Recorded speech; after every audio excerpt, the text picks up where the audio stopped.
Hello friends, नमस्कार। स्वागत है आपका मार्केट स्टडीज़ पर। आशा करता हूँ आप सभी स्वस्थ होंगे। अभी हम बात करेंगे बायोकॉन लिमिटेड के बारे में। बायोकॉन लिमिटेड बेंगलोर बेस्ड एक बायो फार्मास्यूटिकल कंपनी है। 120 कंट्रीज से ज़्यादा में इस कंपनी की प्रेजेंस है। आज इनका मार्च 21 क्वार्टर का रिजल्ट आया है। रिजल्ट को एनालिसिस करते हैं। रिजल्ट के अंदर क्या चीज़ें निकल कर आई हैं, किस तरह की पोजीशन बनती हुई आगे नजर आएगी, उसके बारे में बात करेंगे एंड टेक्निकली चीज़ों को समझने की कोशिश करेंगे कि आगे ये शेयर जो है वो आपको किस तरह के लेवल्स दिखा सकता है।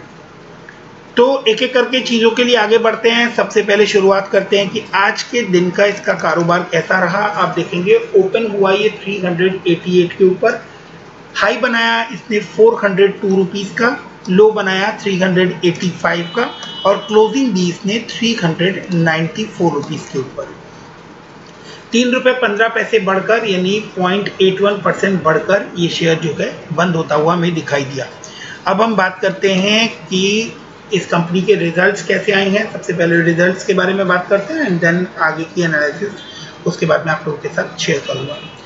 47,256 करोड़ की मार्केट कैप है। 394 इनका करंट प्राइस है। इनका करंट प्राइस मैंने भी लिखा था 394। 488 इसने 52 वीक हाई बनाया और 321 52 वीक लो। बुक वैल्यू जो है वो 55.9 है और प्राइस टू बुक वैल्यू 7.5 की है। तो थोड़ा प्रीमियम पे ट्रेड करता हुआ नजर आ रहा है, या आप कहें थोड़ी एक्सपेंसिव वैल्यूएशन है। इंडस्ट्री पी से कंपैरिजन करें तो हमें ये महंगाई नज़र आ रहा है। 26 का पी इंडस्ट्री का पी है और ये 65 के पी के आसपास काम कर रहा है। बट फार्मास्यूटिकल सेक्टर को इस समय आप इग्नोर नहीं कर सकते। आप इस शेयर को अगर बाई कर चलते हैं तो ये एनालिसिस आपके काफ़ी काम आने वाली है। अदरवाइज अगर आप फार्मा सेक्टर्स में इस समय हाथ नहीं डालना चाहते हैं देन आप इसको सिर्फ अपनी नॉलेज के लिए सुन सकते हैं। स्टडीज़ के लिए, एनालिसिस के लिए आप इस रिसर्च को ध्यान से सुने। ROE जो है वो 11% के आसपास नज़र आ रहा है और ROC 11.8% के आसपास।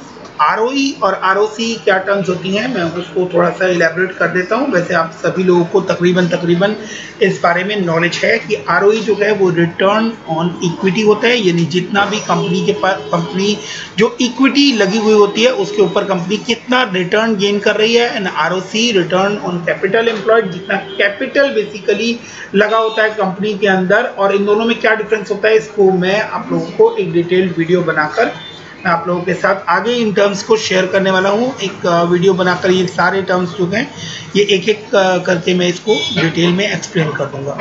डेट के बारे में बात करें तो डेट यहाँ पर 2708 करोड़ के नज़र आ रहे हैं। प्रमोटर होल्डिंग 60.7 है जिसके अंदर से कुछ भी प्लेज किया हुआ नज़र नहीं आ रहा है।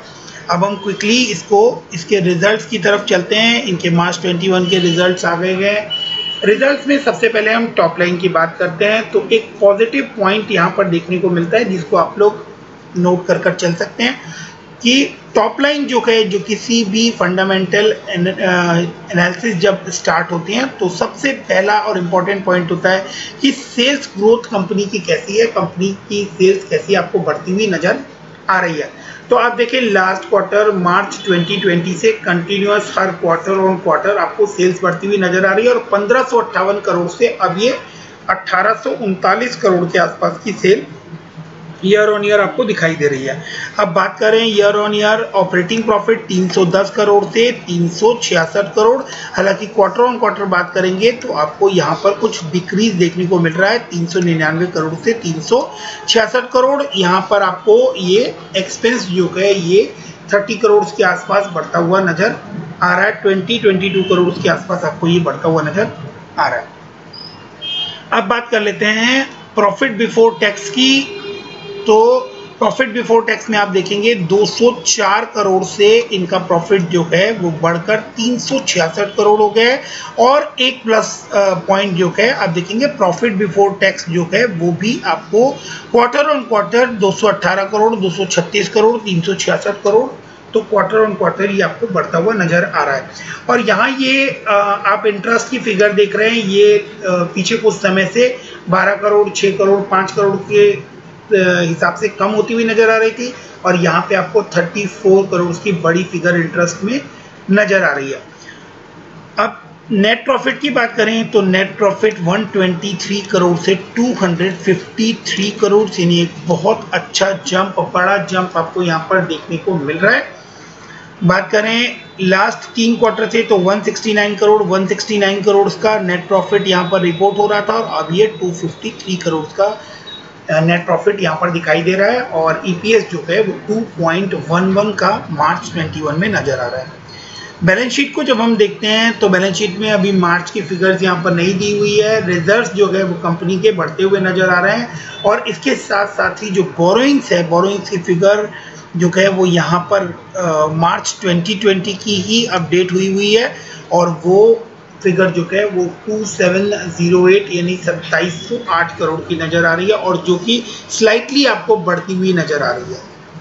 तो बोरोइंग्स जो है उसके ऊपर भी आपको नज़र बना के रखनी चाहिए। कंपनी की बोरोइंग्स ज़्यादा बढ़ना जो है वो भी गलत इंडिकेशन होता है, एक हेल्दी साइन नहीं होता किसी भी कंपनी के लिए उसकी बोरोइंग्स का बढ़ना। अब हम बात कर लेते हैं शेयर होल्डिंग पैटर्न की। तो शेयर होल्डिंग पैटर्न में 60.67 की कंसिस्टेंट जो शेयर होल्डिंग है वो प्रमोटर के पास नज़र आ रही है। एक अच्छा हेल्दी पोर्शन जो है वो आपको एफआईआईज के पास नज़र आ रहा है और एफआईआईज की होल्डिंग्स जो है वो आप देखेंगे तो दिसंबर क्वार्टर से मार्च क्वार्टर में कुछ कम होती हुई दिखाई दी है। डीआईआईज ने इसके ठीक उल्टा आपको 6.03 से 7.14% यानी कुछ डीआईआईज ने अपनी होल्डिंग बढ़ाई है और पब्लिक के पास जो है वो 14-15% के आसपास की होल्डिंग नज़र आ रही है। अदर्स के पास भी 0.93% की होल्डिंग यहाँ पर दिखाई दे रही है। तो बैलेंस शीट वाइज ये कुछ हद तक ठीक नज़र आ रहे हैं। रिजर्व्स जो है वो बढ़ता हुआ नज़र आ रहा है। एक कंसर्न जो है वो है कि इनका जो शेयर कैपिटल है वो शेयर कैपिटल यहाँ पर बढ़ता हुआ नज़र आ रहा है और शेयर कैपिटल बढ़ना जो है it's not a good sign क्योंकि उसका इम्पैक्ट ईपीएस के ऊपर पड़ता हुआ नज़र आता है।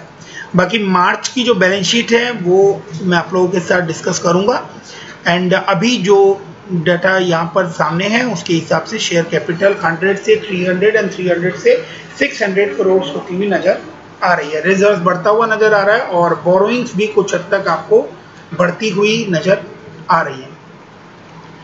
सबसे प्लस पॉइंट में जो है वो है कि सेल्स जो है वो सेल्स आपको क्वार्टर ऑन क्वार्टर इंक्रीज करती हुई दिखाई दी है पीछे एक साल में, तो ये एक हेल्दी साइन है, एक अच्छा साइन है। और नेट प्रॉफिट जो है उसमें भी एक साल में आप देख सकते हैं कि एक साल से वो आपको बढ़ती हुई नज़र आ रही है क्वार्टर ऑन क्वार्टर। अब हम बात कर लेते हैं कि चार्ट के ऊपर ये शेयर कैसा नज़र आ रहा है। 43.05 का आरएसआई यहाँ पर हमें देखने को मिल रहा है और इस लेवल पर ये शेयर जो है इस लेवल से नीचे एक साल के अंदर 3 बार गया है और उसके बाद इस शेयर ने वहाँ से रिकवरी ली है और फिलहाल ये इस लेवल से ऊपर ही ट्रेड करता हुआ नज़र आ रहा है पूरे साल में। इसके अलावा अब हम चार्ट के ऊपर इसको देखने की कोशिश करते हैं तो जिस पोजीशन पर ये करंटली आपको प्लेस होता हुआ दिखाई दे रहा है यानी 393, इसके जस्ट बिलो आपको इसका सपोर्ट लेवल दिखाई दे रहा है यानी 386 जो है वो इसका एक अच्छा बड़ा सपोर्ट बनता हुआ नज़र आ रहा है। यहाँ पर आप देख सकते हैं जून से लेकर तकरीबन 2 जून से लेकर और पूरे जून का महीना जो है उसको इस लेवल पे कंसोलिडेट करता हुआ दिखाई दिया था। देन अगेन आप यहाँ पे देख सकते हैं कि अगस्त और सितंबर में भी इस लेवल के ऊपर सपोर्ट लेता हुआ दिखाई दिया था। उसके बाद आप फरवरी में देख सकते हैं, फरवरी के काफ़ी लंबे टाइम तक इस लेवल के ऊपर 385, 386 के लेवल पर इसने सपोर्ट लिया है और आज भी इसका जो बॉटम बनता हुआ नज़र आ रहा है वो 385 के आसपास ही नज़र आ रहा है। तो अपने सपोर्ट लेवल से थोड़ा ऊपर इसने क्लोजिंग दी गया 394 के आसपास, तो इमीडिएट सपोर्ट जो है वो 386 के आसपास बनता हुआ नज़र आ रहा है। और उसके बाद अगर ये शेयर जो है डिप दिखाता है बट इसकी कंडीशंस जो अभी दिखाई दे रही है वो इसको फेवर करती हुई दिखाई दे रही है। क्यों दिखाई दे रही है, क्या रीजंस बन रहे हैं, वो भी मैं अभी आप लोगों से इसी वीडियो में आगे डिस्कस करने वाला हूं। फिलहाल अगर ये शेयर आपको किसी वजह से नीचे आता हुआ दिखाई देता है और आपको इसके अंदर स्टॉप लॉस मेंटेन करना है तो आप इसके अंदर 368 का स्टॉप लॉस मेंटेन कर चल सकते हैं, क्योंकि 368 जो है वो इसका एक स्ट्रॉन्ग सपोर्ट और आप यहाँ पर देखें तो एक स्ट्रॉन्ग रेजिस्टेंस कम सपोर्ट लेवल बनता हुआ नजर आ रहा है 368 का लेवल। और यहाँ इस लेवल के नीचे आने के बाद इसमें आपको थोड़ी भारी गिरावट देखने को मिलेगी। अब ऊपर के साइड में रेजिस्टेंस क्या बनते हुए दिखाई दे रहे हैं, तो इमीडिएट रेजिस्टेंस जो आपको बनता हुआ नजर आ रहा है वो 402 रुपए के आसपास है। एंड देन उसके बाद आपको 420 का लेवल आपको नजर आ रहा है। यहाँ पर आपको एक गैप डाउन ओपनिंग जो है वो नजर आ रही है, तो ये एक बड़े रेजिस्टेंस का काम करने वाला है 420-22 की रेंज। इसके ऊपर ये निकलकर और आपको 442 के ऊपर जब क्लोजिंग दे देता है और वहां पर सस्टेन करता है, देन आपको इसके अंदर अच्छी बड़ी तेजी देखने को मिल सकती है और फिर ये आपको 500 तक के लेवल्स जो है वो दिखा सकता है। उससे पहले आपको एक बार जो है रेजिस्टेंस 476 के आसपास फेस करने को मिलेगा, देन उसके बाद ये आपको 500 एंड अबव के लेवल दिखा सकता है। अब बायोकॉन जो है वो आपको पता है कि फार्मास्यूटिकल सेक्टर से, बायोफार्मास्यूटिकल सेक्टर से काम करती है। एक इम्पॉर्टेंट चीज़ यहाँ पर मैं आप लोगों को दिखा देता हूँ कि लेट्स फाइट द कोविड-19 outbreak, DGCI gives nod for restricted emergency use of itolizumab in moderate to severe कोविड-19 पेशेंट्स। तो कोविड-19 के लिए जो इनकी मेडिसिन है उसको DGCI की तरफ से अप्रूवल मिल चुकी है इमरजेंसी यूज़ के लिए और उसको लेकर भी आप लोग ध्यान रख सकते हैं। अगर आप फार्मा शेयर में इंटरेस्टेड हैं तो आप इस शेयर के अंदर पोजीशन बना सकते हैं, बट जो पोजीशन आप बनाएं उसमें किसी भी तरह की कोई बल्क बाइंग रिकमेंडेड नहीं है। आप 2, 4, 10 शेयर से भी आप इसके अंदर पोजीशन बनाना स्टार्ट कर सकते हैं। एंड जैसे जैसे आपको मैंने लेवल्स बताए हैं, अगर वो लेवल्स ये टच करता हुआ आगे बढ़ता है तो आप ग्रेजुअली उन लेवल्स के ऊपर एक्यूमुलेट कर सकते हैं और स्टॉप लॉस जो मैंने आपको बताया उसको आप लोग ध्यान रख के चलिएगा। उसके अलावा आप देख सकते हैं ये और बहुत सारे फील्ड्स में काम करता हुआ नजर आ रहा है। एक काफ़ी बड़ी कंपनी है, काफ़ी बड़े लेवल के ऊपर काफ़ी कंट्रीज में ये काम करती हुई नजर आ सकती है, आती है। आप देख सकते हैं यहाँ पर लिखा है मैं आपको यहाँ दिखा दूं, at 10 cents a day our insulin is a game changer in the developing world।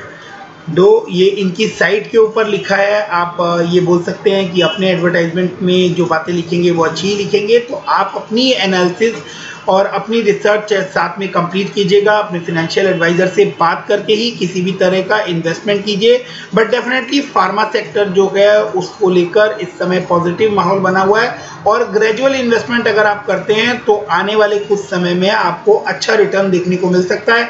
और जिस तरह के पेंडेमिक के हालात बने हुए हैं, आने वाले टाइम में जिस तरह के चेंजेस आते आपको दिखाई दे रहे हैं उसमें फार्मा सेक्टर्स जो है वो आपको ग्रुप बहुत अच्छा ग्रो करता हुआ नजर आएगा। इसी बात की चांसेस बनती हुई नजर आ रही है। बट किसी भी तरह की कोई बल्क बाइंग यहाँ पर मैं रिकमेंड नहीं कर रहा हूँ। पोजीशन देखते हुए आप अपनी होल्डिंग्स को ग्रेजुअली बढ़ा सकते हैं।